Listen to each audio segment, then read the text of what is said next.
حضرت عبداللہ بن مسعود رضی اللہ تعالیٰ عنہ سے روایت ہے کہ نبی اکرم صلی اللہ علیہ وسلم نے ارشاد فرمایا، آدمی کا پاؤں قیامت کے دن اس کے رب کے پاس سے نہیں ہٹے گا یہاں تک کہ اسے 5 چیزوں کے بارے میں پوچھ لیا جائے۔ اس کی عمر کے بارے میں کہ اسے کہاں صرف کیا، اس کی جوانی کے بارے میں کہ اسے کہاں کھپایا، اس کے مال کے بارے میں کہ اسے کہاں سے کمایا اور کس چیز میں خرچ کیا، اور اس کے علم کے سلسلے میں کہ اس پر کہاں تک عمل کیا۔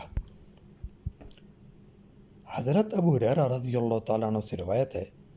کہ رسول اللہ صلی اللہ علیہ وسلم نے سوال کیا، کیا تم لوگوں کو معلوم ہے کہ مفلس کسے کہتے ہیں؟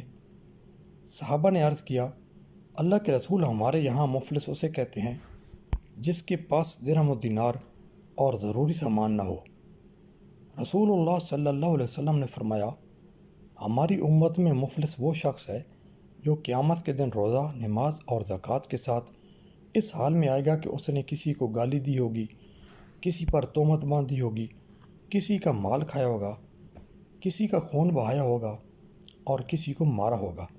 پھر اسے سب کے سامنے بٹھایا جائے گا اور بدلے میں اس کی نیکیاں مظلوموں کو دے دی جائیں گی۔ پھر اگر اس کے ظلموں کا بدلہ پورا ہونے سے پہلے اس کی نیکیاں ختم ہو جائیں گی تو مظلوموں کے گناہ لے کر اس پر رکھ دیے جائیں گے اور اسے جہنم میں ڈال دیا جائے گا۔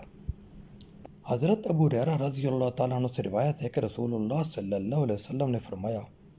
اللہ تعالیٰ ایسے بندے پر رحم کرے جس کے پاس اس کے بھائی کی عزت یا مال میں کوئی بدلہ ہو،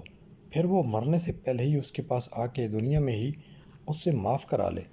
کیونکہ قیامت کے روز نہ تو اس کے پاس دینار ہوگا اور نہ ہی درہم۔ پھر اگر ظالم کے پاس کچھ نیکیاں ہوں گی تو اس کی نیکیوں سے بدلہ لیا جائے گا، اور اگر اس کے پاس نیکیاں نہیں ہوں گی تو مظلوموں کے گناہ ظالم کے سر پر ڈال دیے جائیں گے۔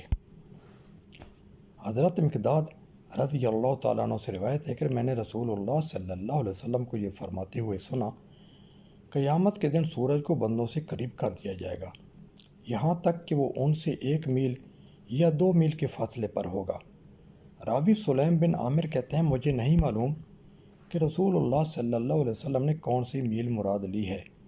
یعنی زمین کی مسافت یا آنکھ میں سرما لگانے کی صلائی۔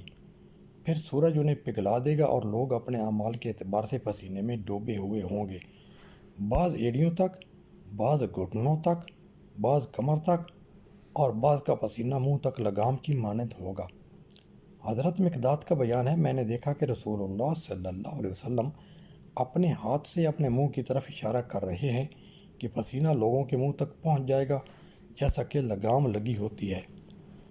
حضرت ابو ہریرہ رضی اللہ تعالیٰ عنہ سے روایت ہے کہ رسول اللہ صلی اللہ علیہ وسلم نے ارشاد فرمایا، قیامت کے دن حقداروں کو ان کا پورا پورا حق دیا جائے گا یہاں تک کہ سینگ والی بکری سے بغیر سینگ والی بکری کا بدلہ لیا جائے گا۔ امام ترمذی کہتے ہیں، حضرت ابو ہریرہ رضی اللہ تعالیٰ عنہ کی یہ حدیث حسن صحیح ہے۔